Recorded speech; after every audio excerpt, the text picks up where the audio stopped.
What is happening, college football fans? We're back for another week.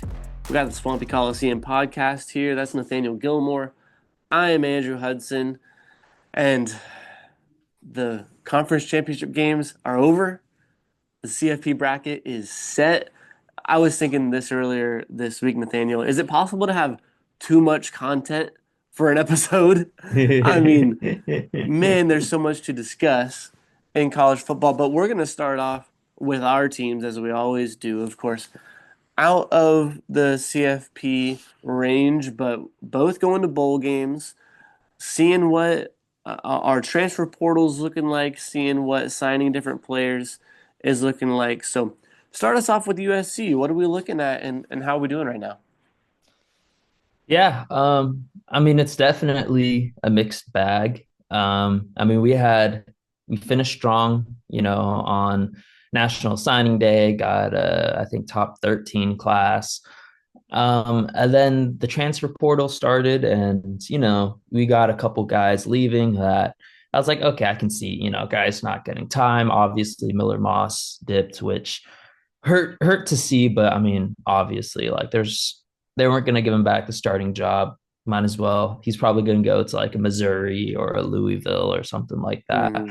But yeah, then we got some surprises like Kyron Hudson, who was just a spectacular catch machine all year, but his regular catch was not great. So it was just kind of another mixed bag there.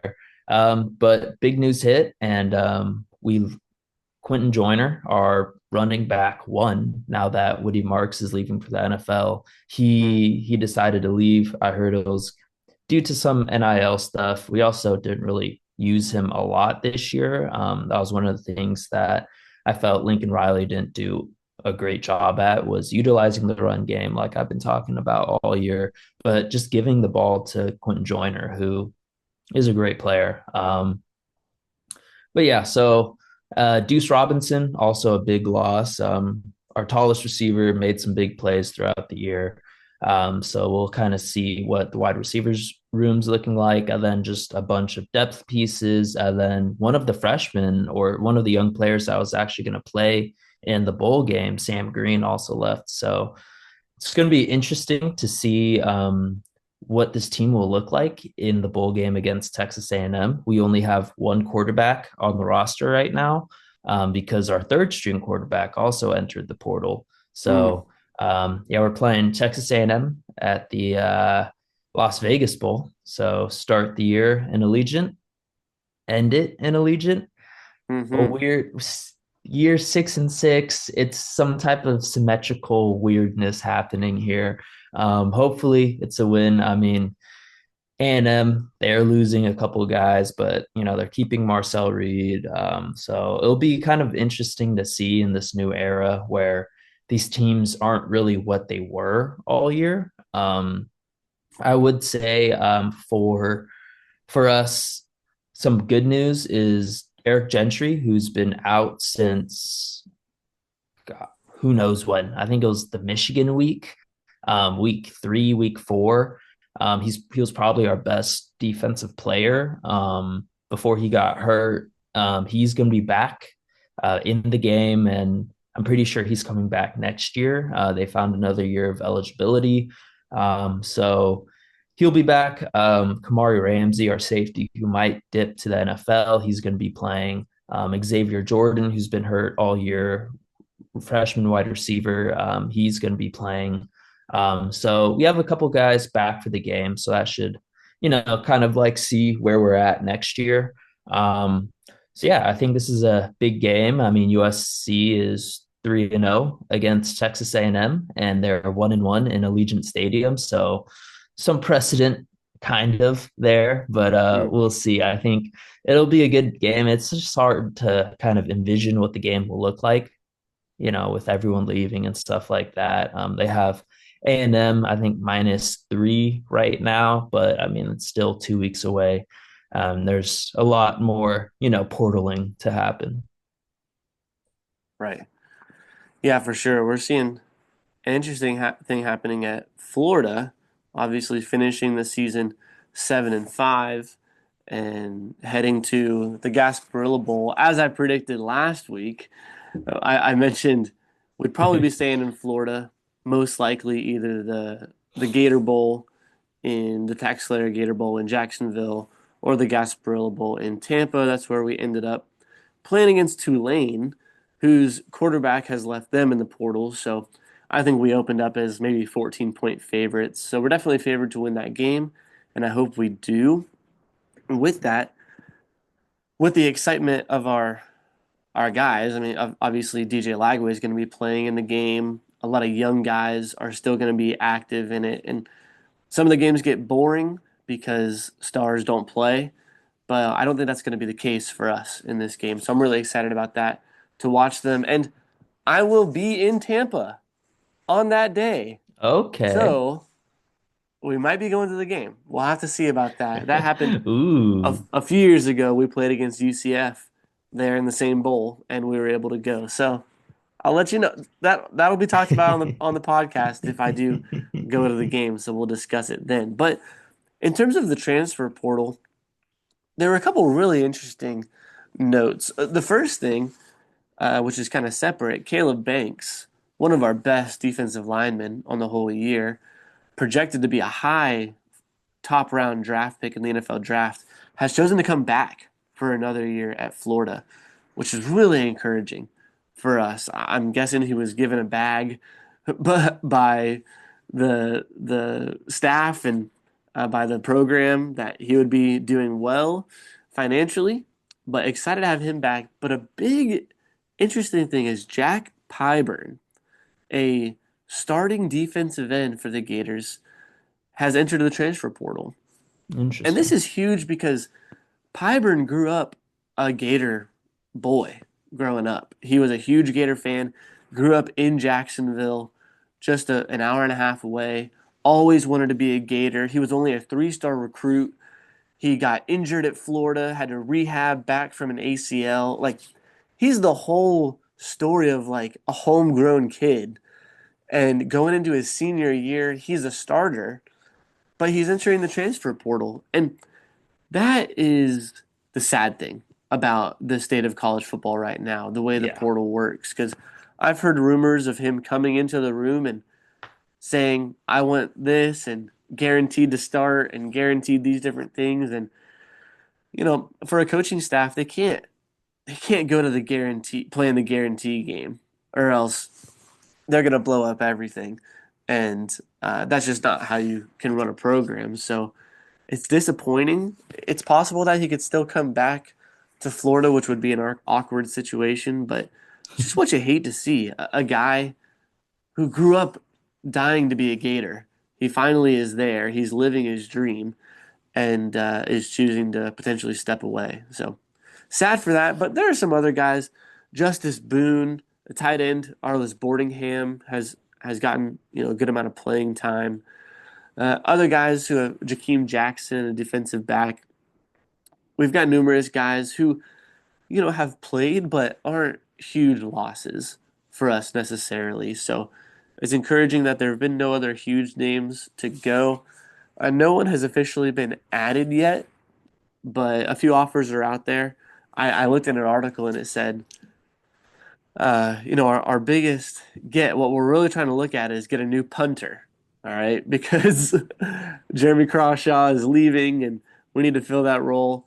I was like, okay, that's our biggest focus. Okay, but we do That's good. have Chime Dike and Elijah Badger, two of our best receivers, are going to be going. So Billy Napier has shown a propensity to adding good talent at the receiver and running back position. So I'm hoping that continues, and we're going to need that to boost alongside DJ Lagway for next year. But overall, not a ton happening.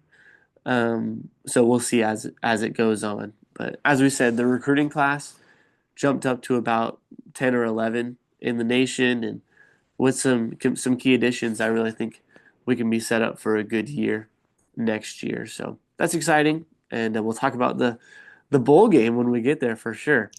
But let's move on to these conference championship games because man, they were awesome to watch. They leads so much into the CFP bracket, which we'll discuss at length as well. But let's just take the top five games one by one and discuss them a little bit to see what really stood out. And we'll start with Friday night. Boise State was able to take care of business at home, winning 21-7 against UNLV. They took care of business. I mean, what did you see there, Nathaniel? I mean, it's the Ashton Genty show. It was the classic. They just gave it to him 30 times. UNLV loaded the box the entire time. Maddox Batson normally has good games. Like he's efficient with the ball. He's able to get the ball where it needs to be. But that game, he just didn't look great. I think that's the biggest kind of concern for Boise State going into the playoffs. But they have extra time to figure it out. And I think the big thing for Boise State is that defense. I mean, UNLV has one of the most, dynamic, explosive offenses out there, and Right. they were struggling all night. It helped that Boise kept the ball for so long. And UNLV struggled until the end. And then right when they had a hope of, coming back, that defense just showed up. Yeah, it was impressive for sure. And Genty going for his normal 200 yards, got a touchdown, Yeah. um, just doing his work that he's done, which we'll talk about the Heisman hopes in a little bit as well. But they took care of business, lock up the 3 seed in the CFP bracket, and could be in a good place there. Next game, we had the highest ranked matchup, the Big Ten championship. Number one Oregon took down number three Penn State, 45-37. Much higher scoring than I would have expected, especially on the Penn State side of things. But it showed their ability to put up points, and it showed my questioning a bit of the Oregon defense.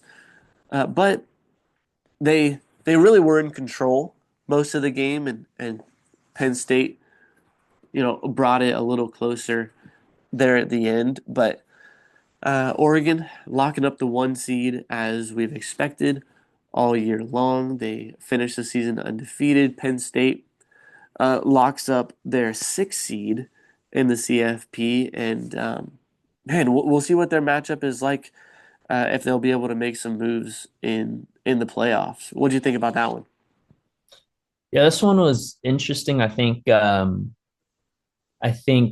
thought Oregon was just going to blow out Penn State. James Franklin has a tough time winning big games, but I guess every big game honestly has been decently close. Yeah, Especially the last couple of years.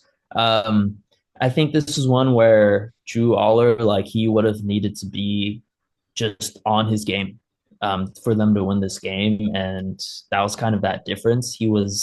I think he was like 20 for 40 or like pretty much 50% passing, had 200 yards, 3 touchdowns, 2 interceptions. And I mean, he wasn't really, airing it out, getting it deep. A lot of checkdowns, intermediate routes to like Tyler Warren and stuff. But the name of the game, the only reason they're in that game was because of their rushing game, which I mm, mean, Katron Allen, Nicholas Singleton, like they both had a couple big runs throughout the game.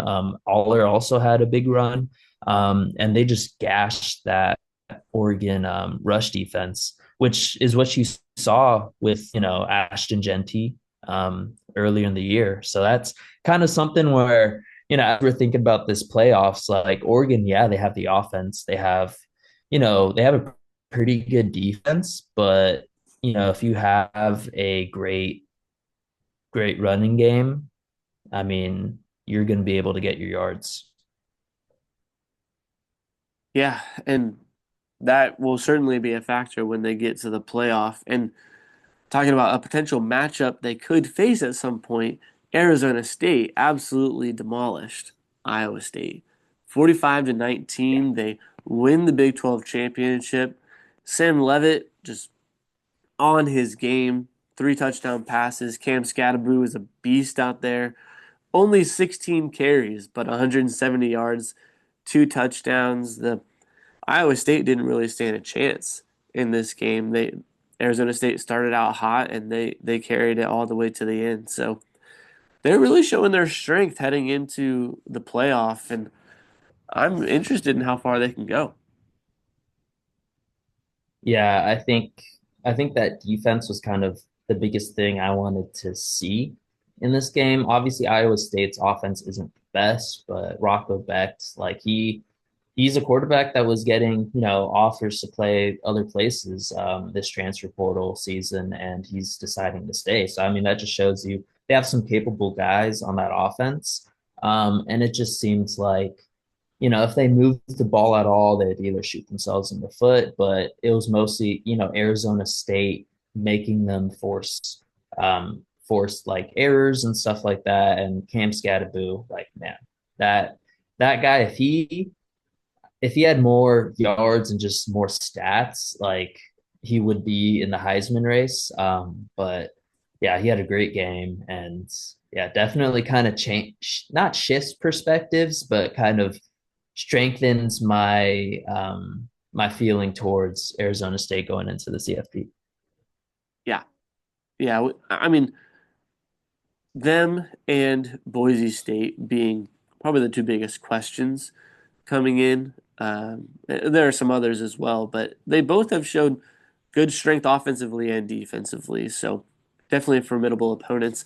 That leads us to our two biggest games of the weekend. The SEC championship was a crazy game back and forth. Georgia ends up winning in overtime, 22-19. There were missed field goals by Texas. There was Carson Beck getting hurt at halftime and needing Gunnar Stockton to take over the rest of the way. There was some really disappointing play by Quinn Ewers. Just not at all what you're expecting from him, what we've expected from him this season. And they weren't able to get things done. It was like it was lined up for Texas to be able to win this game. Carson Beck's going to be out. Texas come out in the second half and really get things going. Man, they just couldn't get their offense on track, which they struggled to do in their first matchup against Georgia as well. So Georgia locking up that 2 seed in the playoff. Texas falling back a bit. Obviously, they're still in it. They're the 5 seed. But man, Georgia just keeps getting it done, Nathaniel. Yeah, this was something where, like, if you told me Carson Beck gets hurt, tears Yeah, his UCL, and if you told me beginning, of the week that happens, I'm thinking, okay, Texas is going to easily pull this out. yeah, But like you're saying, Quinn Ewers, I mean, stat line, if you just look at it, it's not bad. I mean, obviously the two interceptions, he had 350 yards passing, but it was just the inability to make the throws when you need it. There's a right. lot of, a couple out routes, wide open, overthrow, underthrow, passes down the middle, just not where they need it to be. And I mean, they kind of abandoned, I won't say abandoned, but the run game wasn't there Yeah, at all. yeah, Um, at some point you have to start throwing it just because they're only getting like 2 yards per carry. So it was placed on my preseason Heisman pick. Quinn Ewers is back, and yeah. he didn't do it. I mean, it's kind of sad because last year he had so much potential, and he had those playoff games where he went off. And so I think this playoff run will be another opportunity to kind of show who he is. But the confidence is fading, and they're going to need to figure it out. They get a home game, which is great, but we'll see. Yeah, for sure. And a huge deciding factor in this game was the return of Trevor Etienne, who played great. 16 Oh yeah. carries, 94 yards, 2 touchdowns, had a huge 48-yard run when Gunnar Stockton was in and they had to get stuff going, and he really jump started them. So him being back and healthy for the playoff will be huge for them if he can remain that way because the running backs behind him overall have not been able to get it done over the season. So it looks like Carson Beck is going to be out, which is a Mm-hmm. huge factor in everything going on for Georgia. But they lock up that 2 seed, and we'll see what their matchup looks like. But with that, our final game was SMU versus Clemson. Clemson, who, man, looked like their season was over 2 weeks ago. They make it into the conference championship. They win it 34 to 31, nail biter, game winning 56-yard field goal at the buzzer. This was a exciting game to watch. Even though SMU was out of it for a lot Yeah, of the time. They yeah. started off the game with mistake after mistake. Kevin Jennings couldn't get out of his own way, but they turned it on in that fourth quarter. Thought they were going to have a chance to bring it to overtime, but not enough. Man, how'd they let that kickoff return go at the end of the game? Man, that whole oh man. So beginning of the game, this was just a textbook Clemson game where they have hot spurts and then they just Yep, go dead quiet. I yep, mean, it's so bizarre. Like that happened in the South Carolina game, that happened, I think, against Pitt. And it's just, Cade Klubnik had a great first half and their running game was non-existent at all. Phil Maffa, which is also very bipolar, rusher. But I think this just shows how strong SMU is. I mean, they start off the game, like you're saying, just not able to get anything going. They felt out of rhythm. They felt like they're just shooting themselves constantly in the foot. And yeah, they in the fourth quarter turned it on. Kevin Jennings showed, why he's starting, why he took over the job, and why he's been one of the more dynamic players in college football this year. And then it was looking like in the year of the overtimes, like we're about to hit another overtime thriller. And then, like you said, just the kickoff was bad. ugh, Like how in that late situation, you let a kick off, just they went what 40 yards.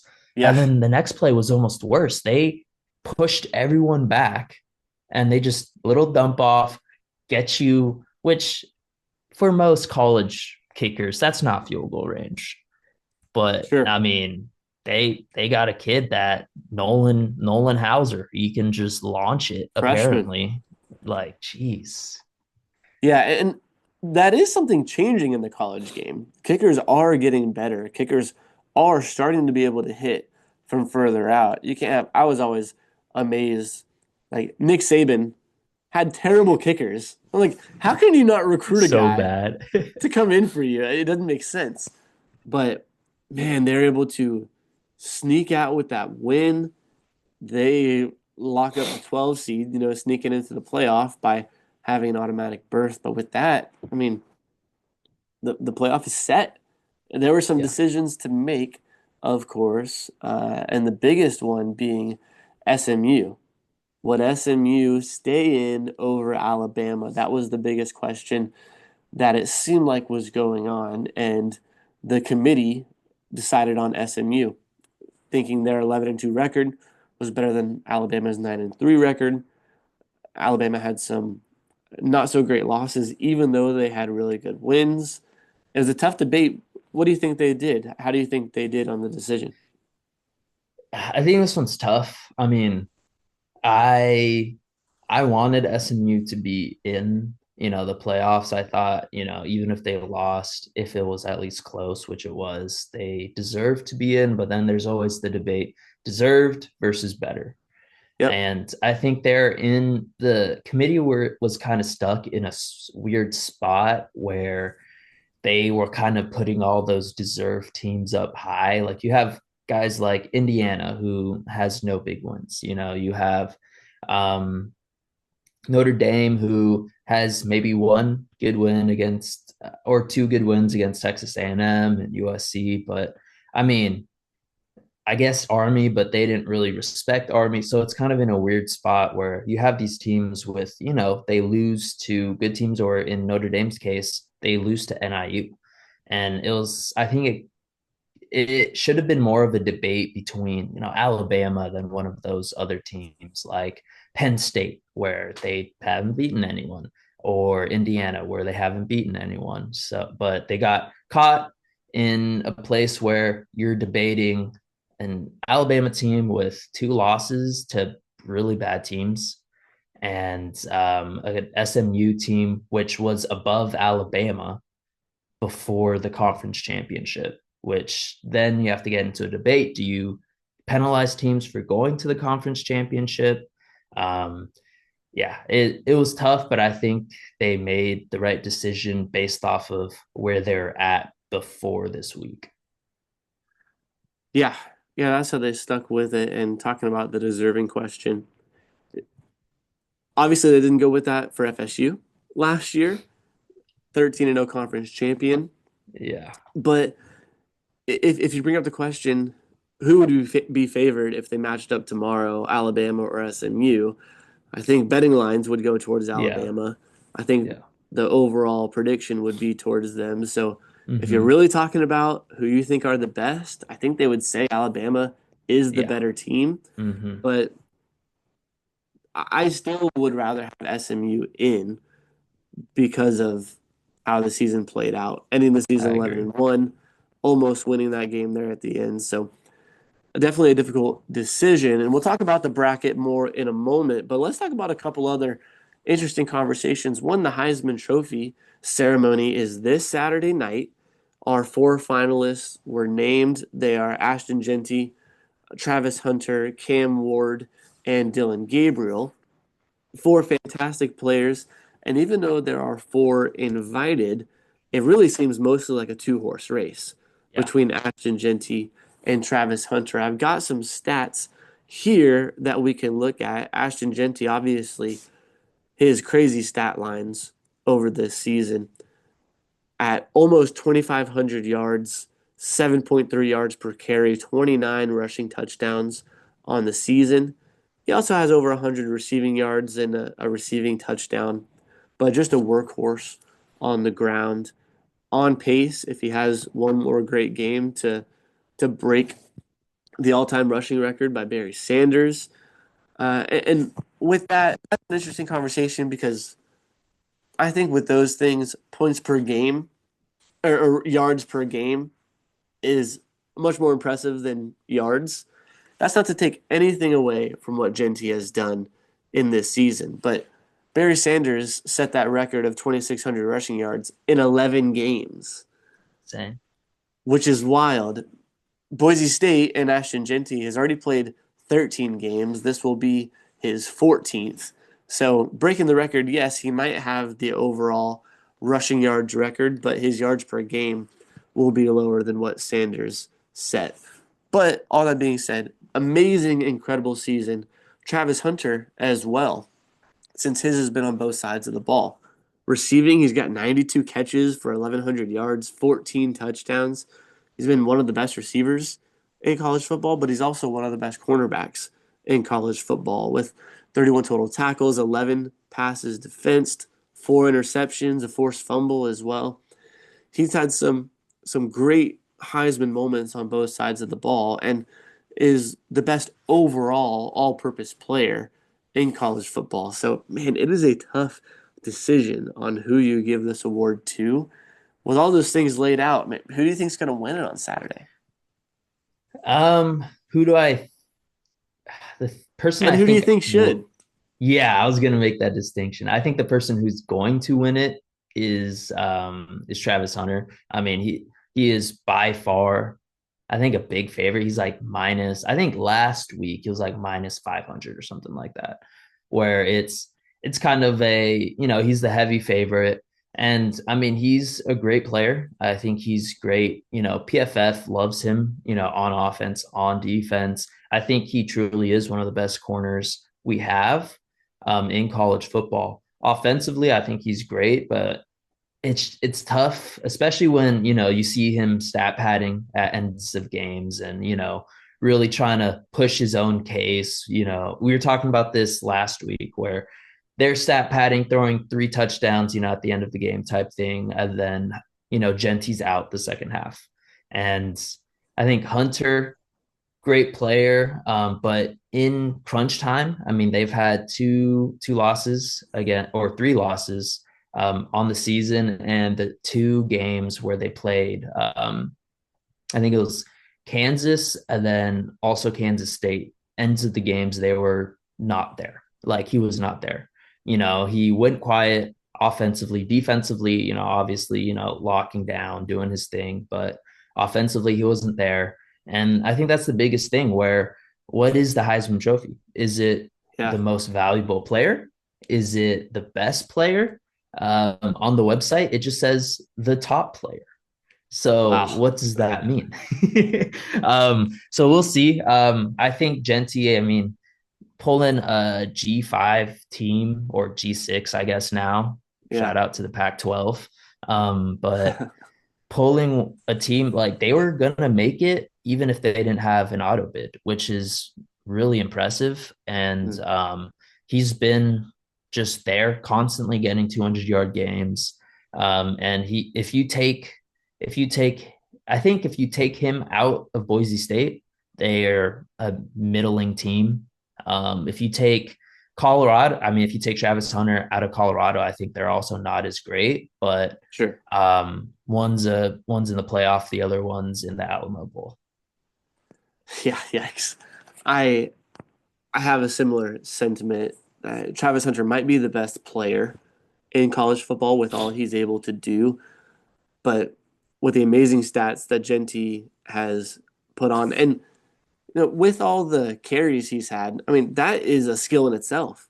Yeah, He's carried the staying ball healthy. 350 times, staying healthy, still getting 7 yards a carry, and Insane. carrying his team to the conference or to the national championship playoff bracket. I mean, it is amazing. So I'd love to see Ashton Genty win it, but I'm not sure that he will. So ah, that'll be for us to watch on Saturday night. Yeah. But fun for sure. Alas, just we got to make a little comment on this. News was broken yesterday, a couple days ago, that Bill Belichick has been hired as the head coach of the North Carolina Tar Heels, bringing the best NFL coach of all time to the college ranks. What's he gonna do? What's this gonna be like, Nathaniel? I have no idea. Like this, I mean, obviously one of the greatest coaches of all time. Yeah, He's going into, right at the era of college football where it's most like the NFL. I think one of the first things he did was hire a GM, and yeah, which it's funny because teams are slowly getting GMs. I know USC kind of has one, but didn't really shell out a ton of money to get one and like put a lot of emphasis on one. So I think that's a great move by Belichick. And I mean, he had his reasons why he wanted to go to college football instead of NFL. There was a lot of political reasons in that, but this is going to be interesting. I mean, just like the Herm Edwards case a couple years back, where I don't think he'll go that same route, especially with the transfer portal, with NIL, with really being able to buy players. I'm not too sure how good they'll be just because it's going to be a good defensive squad, I'm assuming. But yeah, it's kind of a weird situation where they weren't like the Patriots weren't great at the tail end of his time there. So right. like, how is UNC gonna do? Which is historically not an amazing program, but they have the resources to be a good program. Yeah, they're somewhat of a, I don't even want to call them a sleeping giant, but you're right in that they have the resources there. They're in a great location. They're in the ACC, which is not that difficult of a conference. So if they can Yeah. start things going and get recruits in, then it could be a really good situation. But I'm just so intrigued by him and with his personality, how it's always been as a coach, then his media personality coming out over the last year. They're such different guys. So then to see how he'll handle things as a college coach now is is I mean it's going to be TV to watch for sure. But Yeah. they are certainly not in the playoff. Let's talk about this bracket for a minute. We'll make our picks later, but just some comments on how things shook out.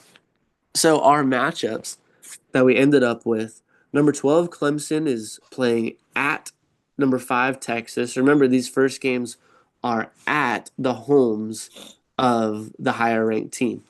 So, number 12 at number 5, Texas. Number 9, Tennessee going to number 8, Ohio State. Number 11, SMU traveling to number 6, Penn State. And then number 10, Indiana going to number 7, Notre Dame. Those are our four matchups to start. Then, of course, Oregon, Georgia, Boise State, and Arizona State all have byes for the first round. The way I see this, and we commented on this a little bit last week, but I'm still disappointed that Tennessee ended up behind Ohio State in the final Yeah. rankings. I definitely think they deserve to be the 8 seed and have that home game against Ohio State instead of having to go up to the horseshoe. So disappointing there. And then I also think that Penn State has just been given too much love this whole year. Mm-hmm. They've been up in Mm-hmm. that top 3 rankings, and people love how they've played. And of course, they didn't get demolished by Oregon, but they lose their second game. I expected them to fall behind Notre Dame, but the committee did not want to drop conference championship game losers below Yeah. those who didn't play in conference championship games. I understand that sentiment, but still, I think Notre Dame's been the better team over this whole year. So I would have liked them jumping up to the 6th spot instead of 7. But other than that, I didn't really have qualms or questions about how things shook out. I thought the rankings are overall okay, and these are going to be interesting matchups. Yeah, I think the matchups this first week, I that's like one thing where you're like, okay, they definitely kind of manipulated some of the teams where they went just for the matchup's sake.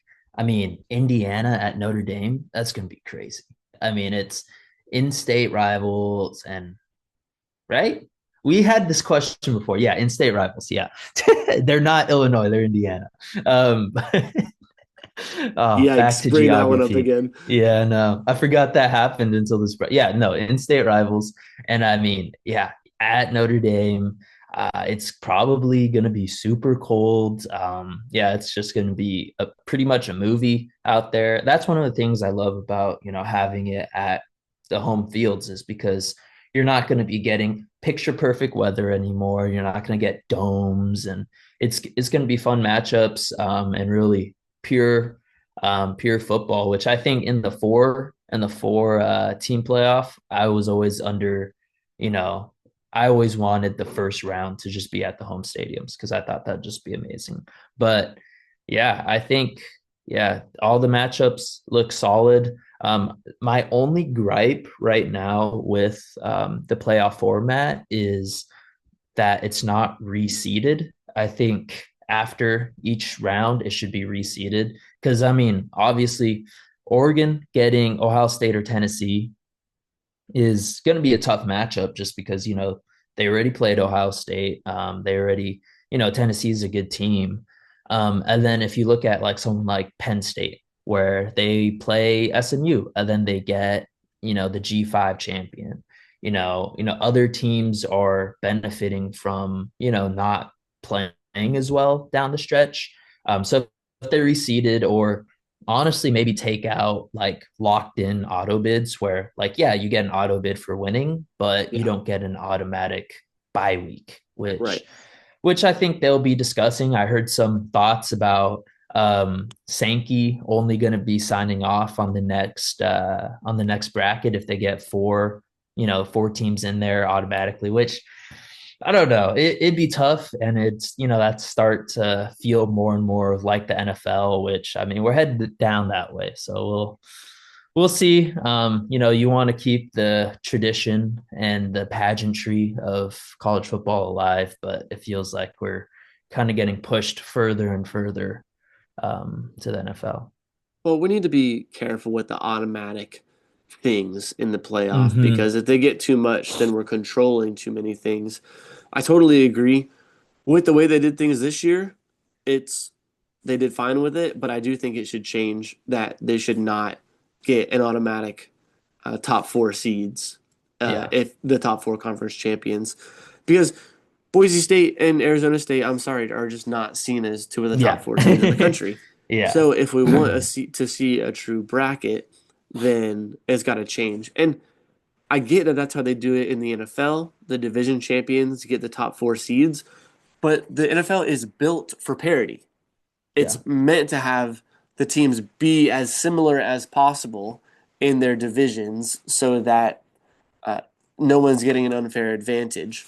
With this, Boise State is not playing the same kind of schedule that Hmm. Texas is or Yeah. Penn State is. So that needs to be considered because really, with all that, I mean, Notre Dame should be jumped up a lot higher if that wasn't a factor because Hmm. of how they've played this whole season and they don't have a conference championship to win. So I Yeah. heard this idea that Notre Dame could have gone undefeated and won every game by 50 points, and the highest they could be is the 5 seed, It's five. Yeah. which that's just ridiculous in itself. So I think that has to change. But overall, for how they had it this year, I'm okay with what the result was. So definitely fun to watch. We'll talk more about the matchups to come. Let's hit our question real quick.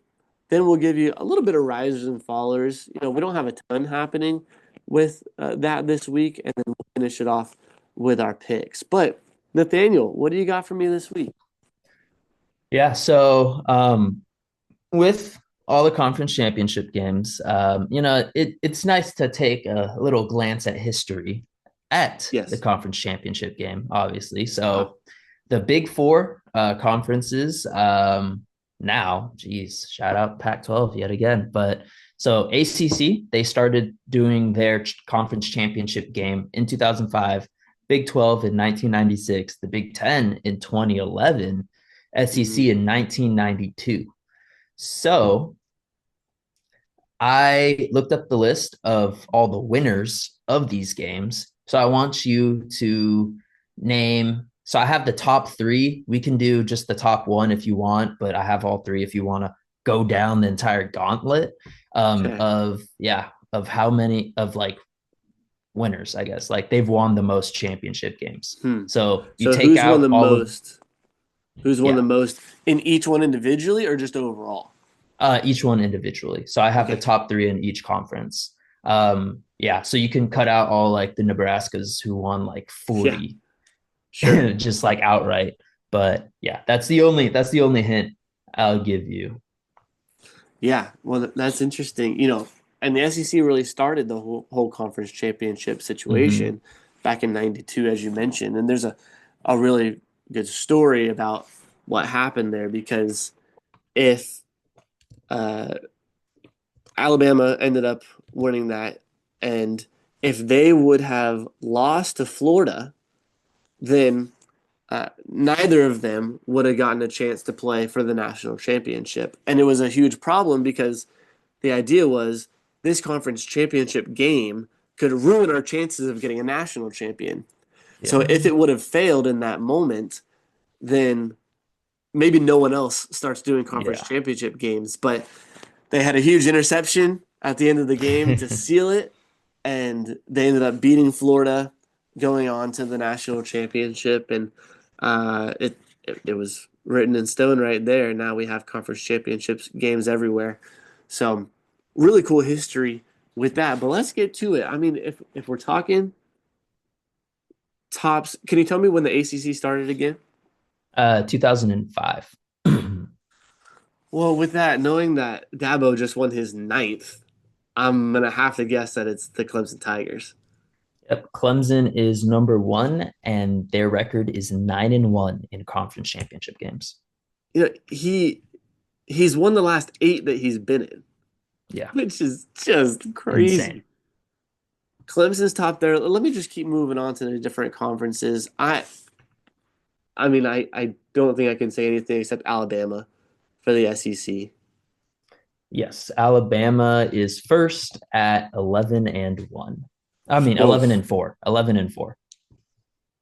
15 chances Also, in 30 yeah. years. Wow. Also, so at the bottom tiers, like the threes, that's when you kind of get, ties in, Yeah, number of sure. wins. So I just went with highest winning percentage because we Okay. don't we don't reward losing on this channel. No, no, no. We hate losing. And we hate losers. So the Big Ten, you said they only started in 2011. 2011, yeah. So that in my mind's um, got to be Ohio State. Yep. Ohio State is number one at 5-1. Okay, and then the Big 12, you said started in what year? 96. 96. So 96. they've been going the second longest. Um, I've got two options. Oh, Um, really? neither of them are in the Big 12 anymore. And I'm gonna have to throw out Oklahoma. Yep. Oklahoma by far number Yeah. one at 11-1. Okay, that's what I thought. So let's from there, is Texas also up there? Texas is number two at Okay. 4-3. Okay, wow. 11 to 4 in those. Yeah. Wow. Texas has not been good in the last 10 before Sark, pretty much. No, yeah, yeah, I mean, you have going back to the, Vince Young days, but so they Colt had a little McCoy, bit in obviously, there. yeah. But and yeah, Colt McCoy. But that's it. Man, other than that, SEC, I mean, SEC is tough. I've got to give a second for that. The Big Ten, man, this is difficult. And you said Ohio State's only had five, so Yeah, 5-1. it's pretty close. Other teams in that time period, like teams I'm thinking are Michigan, Michigan State, I guess they made it to the playoffs at one time. Uh, then Wisconsin. Uh, uh, I'm gonna go with Wisconsin. Wisconsin was tied for third, Oof. but they made it a lot. The thing is Yeah, they kept running into other teams that would beat them. So I think they're 2-4 or 2-5. I guess that makes sense. Maybe they would end up in the Rose Bowl because the Big Ten champion was going to the playoff. Um, Exactly. okay, what about Michigan? Michigan is number two at 3-0. Wow, Yeah. crazy. ACC with that in mind, I'll say FSU. Yep. Florida State is number two at 5-1. Okay, and then let me try and get the second SEC 10, and we'll stop it there. But I want to hear what else you have. Man, LSU's obviously had their times. Florida is up there. I mean, Florida. Well, hold on. I mean, Florida with under Spurrier won a bunch there.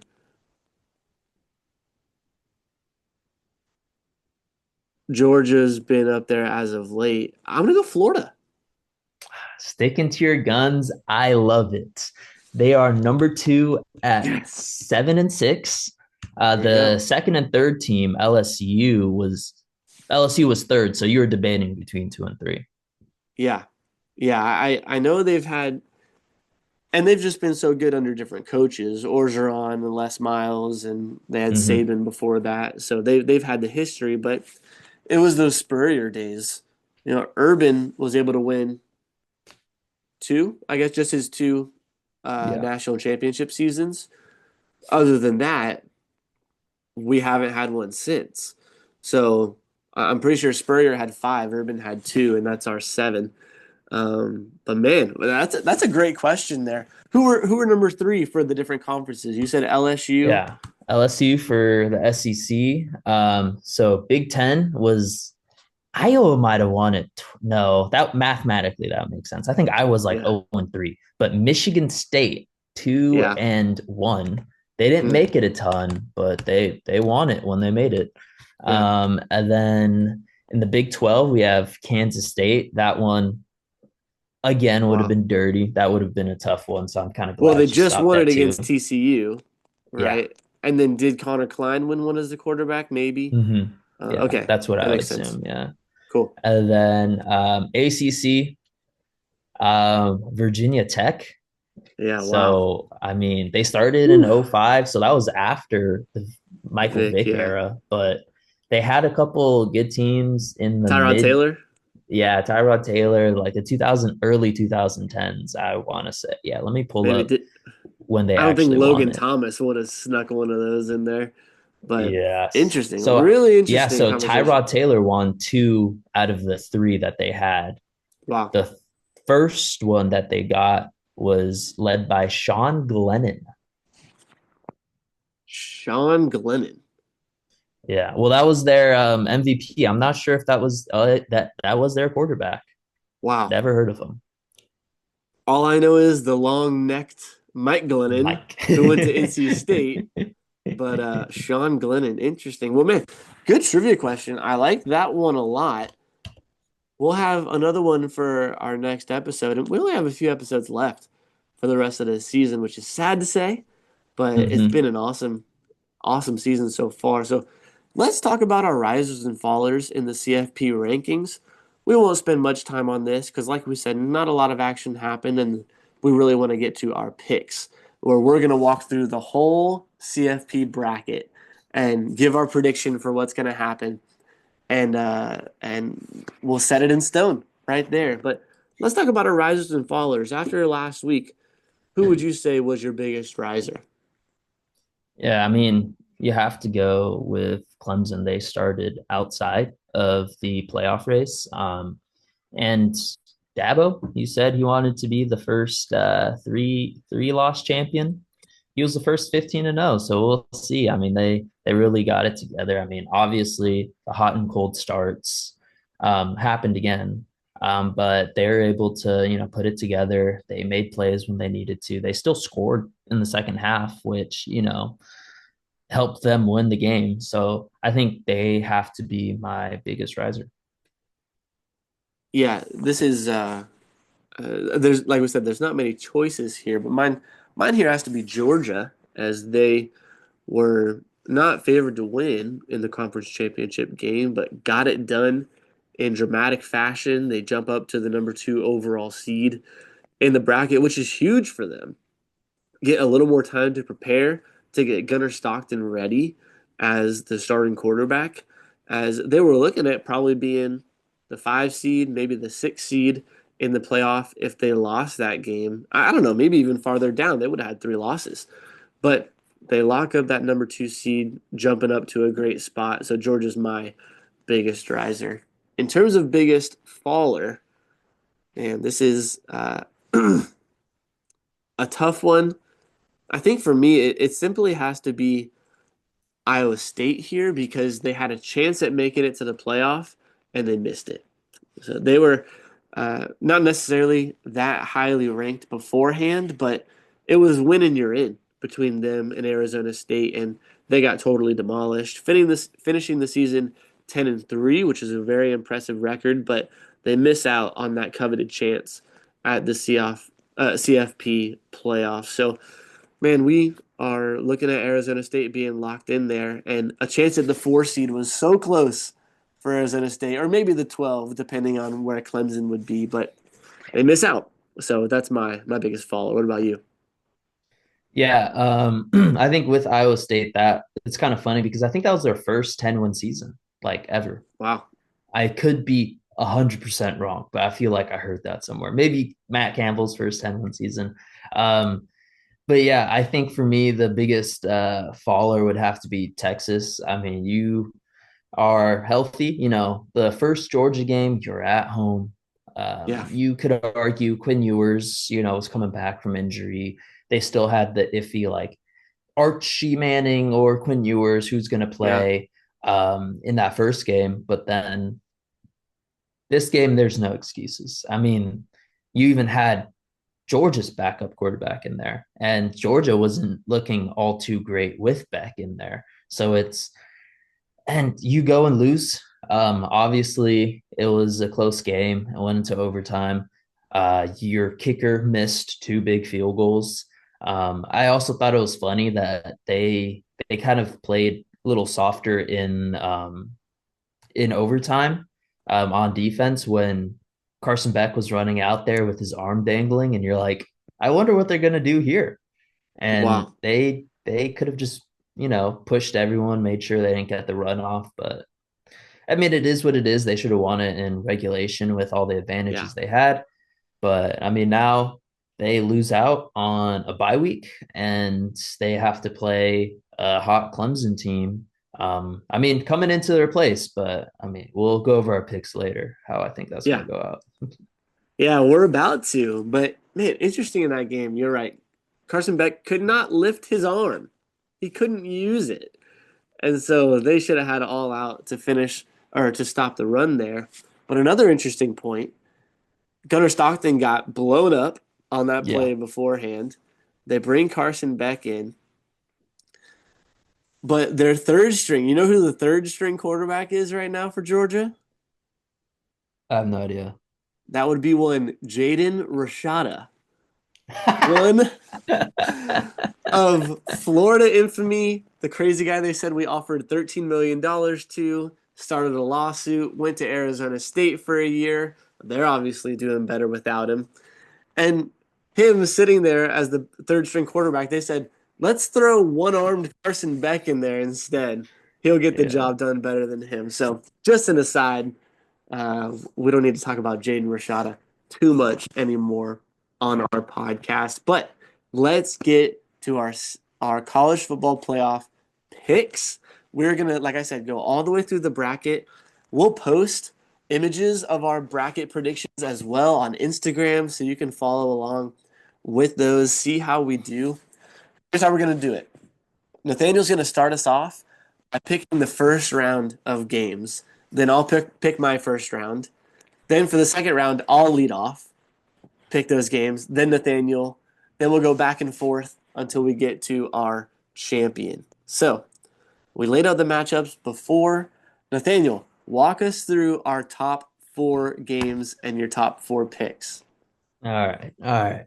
So I'm gonna go a little more rapid fire. I told you earlier, I literally wrote two brackets. I'm still undecided on which one I want to go down, but the first round I picked exactly the same. So, give me a little extra time to debate on the second round of things. But yeah, so Clemson, Texas, just talked about it. Obviously, Texas is gonna have all the advantages, but they had all the advantages last week. They're at home.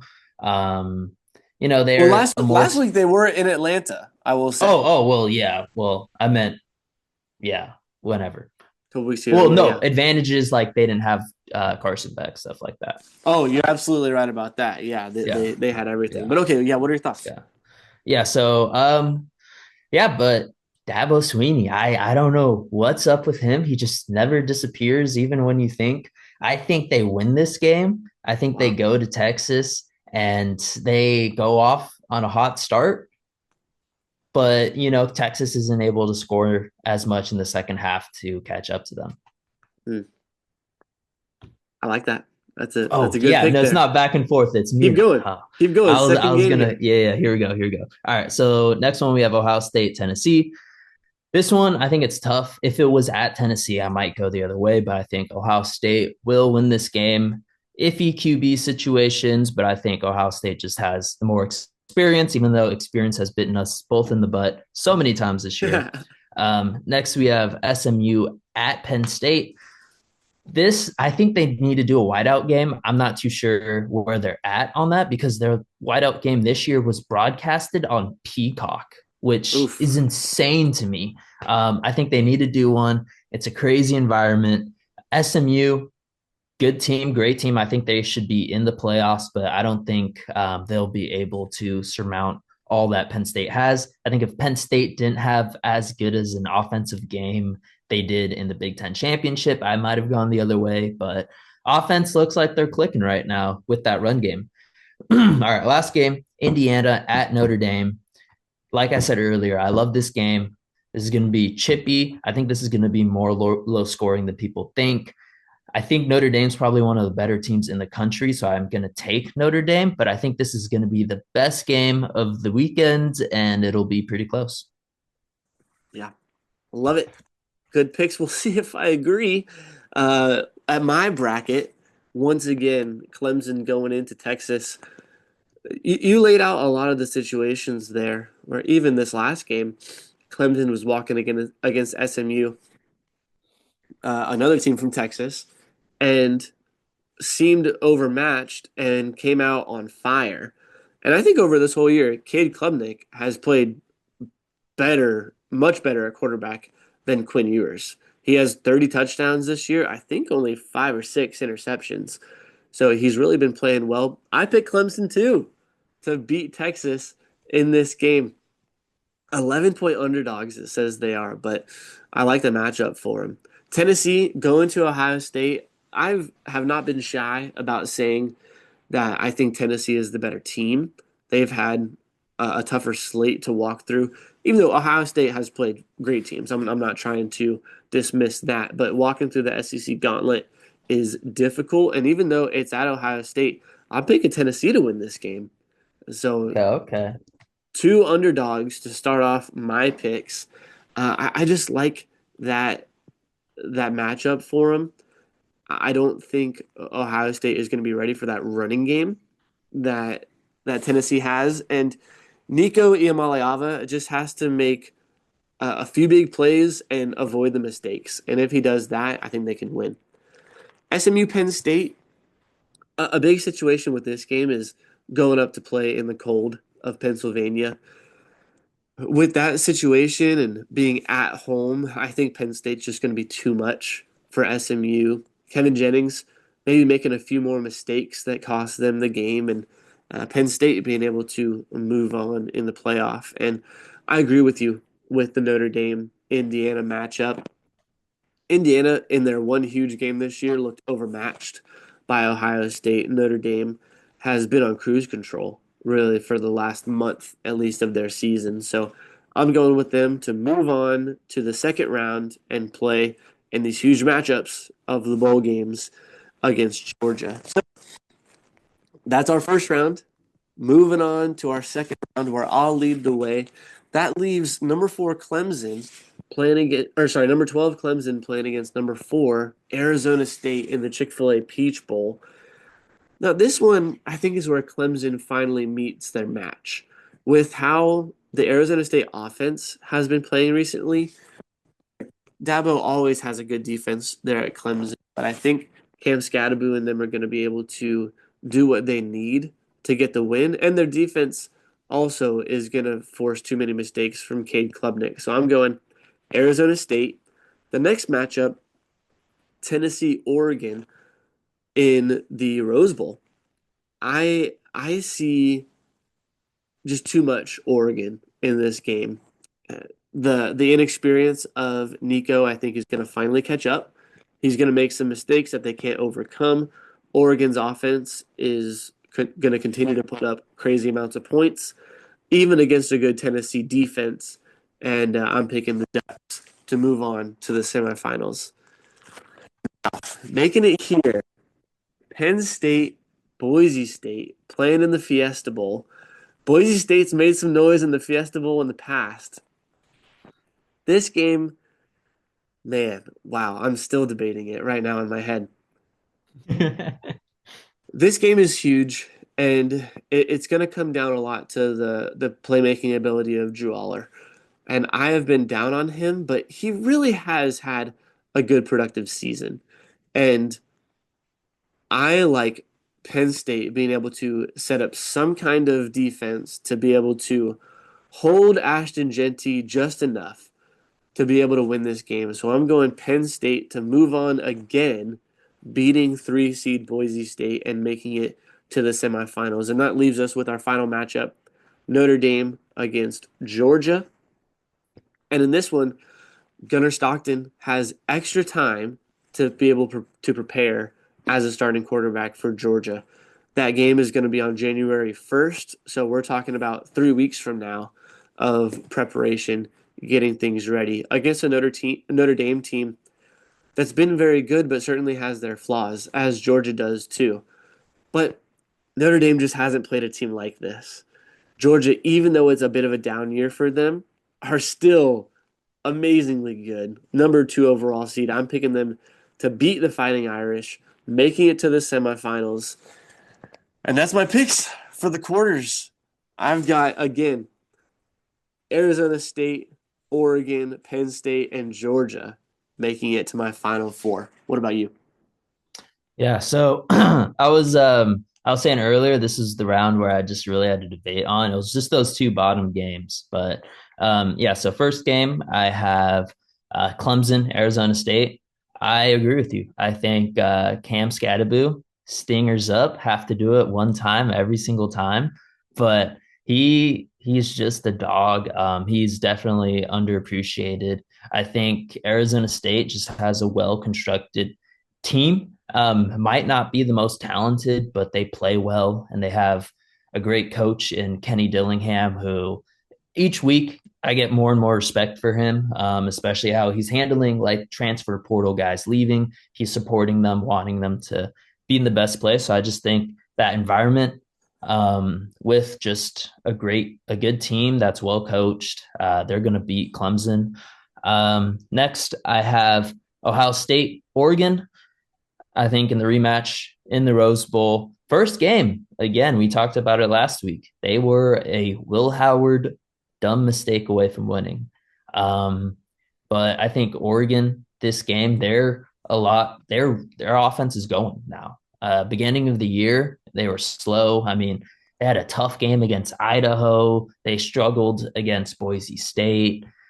I Yeah. think Oregon's gonna, work through Ohio State a little more easier than last time. I think it's still gonna be, a 3, 4 point game, but a little less doubt. I think Dan Lanning's really gonna cement himself here. So next game, I have Boise State, Penn State. This is the biggest one I've been debating. It's Yeah. hard because Penn State, watching them play USC, just seeing how USC was able to run pretty well against them, which you would, think, oh, Boise State, they can run all over them if that's the case. But then, there's differences in quarterbacks. I think this is the big game where Maddox Madsen, he has to be on point. If he's not on point, they're going to lose this game. And I think Drew Aller and James Franklin, they just beat SMU, but I don't think they're big game players. I've seen too many James Franklin teams fold when pressure's on them. They're going to be away from home. I'm going Boise State here. I think Ooh. that was the biggest one I was debating. I Yeah. talked myself back into Boise State. Yeah, my second bracket had Penn State, but yeah. So for the last game, I have Notre Dame, Georgia. I did like Gunnar Stockton. Like they moved the ball when he was under center, but I wasn't really impressed with him. I think there's some throws and some reads where I was like, what are you doing? Which Yeah. obviously you have a couple weeks to hammer out. That's going to be the big storyline of that game. Are they dependent on Carson Beck? I think they've won games without Carson Beck really playing. I mean, he played, but just not well. Yeah. So I think Georgia definitely has a shot, but I think Notre Dame, they're going to be rolling into this game after beating Indiana. I think their run game is top notch. Jeremiah Love is insane. Mm. Like watching that kid play is crazy. I think they're going to tough out their first big bowl win, because I don't think the first round really counts as a bowl, but this will be their Mm. first major bowl win since like 30 years ago. I think Wow. they're going to sneak it out. It's going to be a close game. That one I was also debating because if I went Notre Dame, like I really thought would happen, I'd have no SEC teams in the Final Four, which doesn't feel right at all. But yeah, I'm just going to go with my head and my gut instinct and go Notre Dame there. Wow. So yeah, you have the SEC out of the Yeah, Final I Four. don't like it. I do not like it. I saw that happening when I had Tennessee and Texas losing first round. I was like, Yeah, wow. this might not be great. Well, But that leads yes, us, yeah, that leads yeah, us to the to the final. semifinals. And Yeah. your matchups are Arizona State, Oregon, and Penn State, Notre Dame. Boise State, Notre Dame. Oh, sorry. Yeah, that's right. That's right. Number Put three. respect on I Boise will State. put respect on Boise State's name. Yeah, Boise State, Notre Dame. Okay. We both have one top four team not in the Final Four. me with Penn State and you with Notre Dame. So who you got making it to the championship? This one I was also tossed up on. Arizona State, Oregon. I really want Arizona and like Arizona State. I think Mm-hmm. they're going to be coming in with a chip on their shoulder. Oregon has had a notorious history of losing bad games to Arizona State and Arizona. Just those Arizona schools got Oregon's number for some reason. I think Well, there was that crazy game with Justin Herbert against Jaden Daniels, like how many years ago? And Justin Herbert and the Oregon Ducks were going to be pretty much in that playoff conversation. I think they only had one loss. They just need to win the Pac-12 championship to make it. And they lose pretty big to Arizona State in Arizona. That's where I'm kind of back and forth with. I think Oregon is going to be too much for Arizona State. I love Arizona State, but they have had games where their defense gets gashed by the run game, which I think it will get gashed by Arizona State and Cam Scattaboo, Stingers up. But I think their offense will be able to overcome it. Um, Dylan Gabriel is in the Heisman race, for a reason. So I think Oregon's going to win against what I really want to happen, but I think Oregon's going to take it. And in the Capital One Orange Bowl, or just Orange yes. Bowl, we don't do sponsors here right now. Um, but I have Boise State and Notre Dame. I think this one's tough because, again, I want the Cinderella to go through, but I think Notre Dame's just a little too going to be too much for them. Um, Notre Dame and Penn State are on different levels. Again, this could all go crashing down because Notre Dame hasn't won a big game in however long, but I'm gonna go Notre Dame here. Ooh, I think that's the right choice. yeah. Also, I think Ashton Genty's breaking the record in the Fiesta Bowl, so this one won't Mm. really matter. But yeah, I think Notre Dame. I kind of want to go back on that, but I'm gonna stick with it just because rematches tend. It would be a rematch in the championship, so we'd see. But I'm gonna go Notre Dame. Yeah, definitely. I've got mine written down and locked in. I'm not changing anything. But with that being said, my last two games, I also have Arizona State against Oregon. I agree with a lot of the things you said. Again, too much Oregon Ducks offense, too much Dylan Gabriel. They're going to be able to do what they want to stop the Sun Devils. A Pac-12 matchup in this one, Hmm. making it to the Final Four. I mean, wow, interesting to see here. Would have never happened in the past, but now that they're Brutal, both in different conferences, they're making it into the Final brutal. Four. But I'm going Oregon to win this game. I still think they've been the best team in the country this whole year, and that's not going to stop there. Now, Penn State against Georgia has been another tough question for me, and a lot of the question comes down to Gunnar Stockton playing quarterback, and can I trust him to get the job done to beat Penn State? We know that I have been down on the Nittany Lions for years. We've talked about them not being able to play and win big games. But this is sitting on a tee for them to maybe be able to make it. But it was also sitting on a tee for Texas. And I think Texas is a better team than Penn State. Georgia is still the cream of the crop of the SEC. And I'm going with them to win this game, leaving us with a 1-2 matchup of Oregon, Georgia in the championship. So that's my final four. We're on to the championship game. I'll go first. And this is really a matchup I think we've all been wanting. Something Yeah. like the SEC champion against the Big Ten champion, Oregon, Georgia, huge national brands. The crazy offense against the really good defense. What's going to happen at the end of the day? And I think this is where the quarterback situation comes back to bite Georgia with Dylan Gabriel, all of his experience as a 32-year-old man leading this Oregon Ducks team to the national championship. I think they're going to be able to get it done. against a depleted Georgia team. And it hurts me. I mean, I don't want to see the Georgia Bulldogs win the championship, but part of me hurts to go against the SEC saying that the Big Ten is going to win. But I think Oregon has the team to get it done this year. I'm so impressed by Dan Lanning as well and the job he's done. I mean, coming from Georgia himself, he has the heart of an SEC guy gone to a Big Ten school with all of the resources that he has at Oregon. I say they get it done. The Ducks win the national championship. Ooh, you know what I hadn't thought of before? Score prediction. Oregon Oh. wins the national championship 34-27. 34-27. So are we just doing this like the 34. March Madness bracket where that's the tiebreaker, whoever gets the closest score?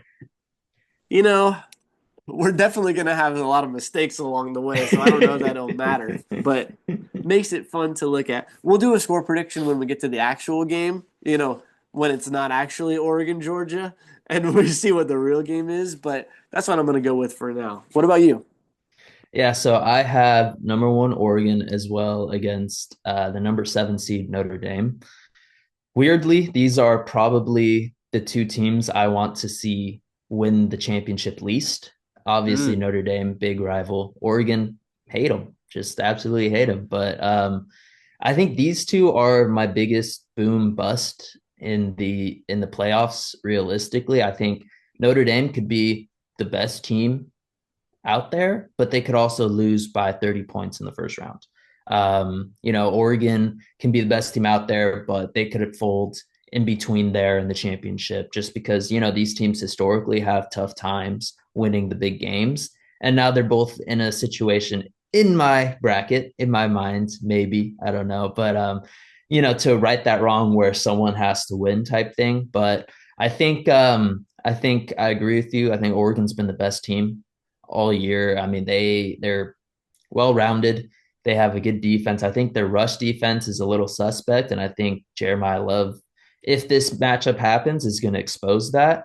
mm, But I think that they just have an overall just great team that there's not a lot of weaknesses, and like you said, Dan Lanning, he's just one of those guys where you kind of wish he was your head coach, mm. just because he's very charismatic. I mean, he cares. You can tell 100%. He is fully bought in, and he just creates a culture where it's so easy to buy in for these players. I Yeah. mean, definitely helps that he has Phil Knight in the back pocket, just spending whatever check he wants to get whoever he wants. But I mean, it's a good team.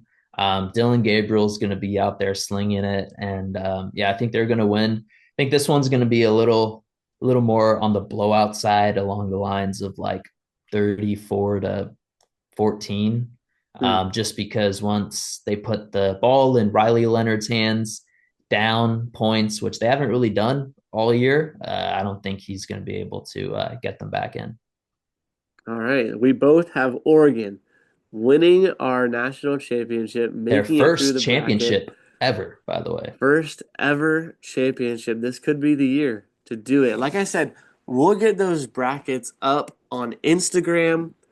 Follow us there. You can follow us and listen along on Spotify, watch on YouTube, all those things as we're nearing the end of this college football season. But we're looking forward to more great games and bowl games for our teams that are going to be fun to watch. But for Nathaniel Gilmore, I'm Andrew Hudson. We're so glad you joined us again.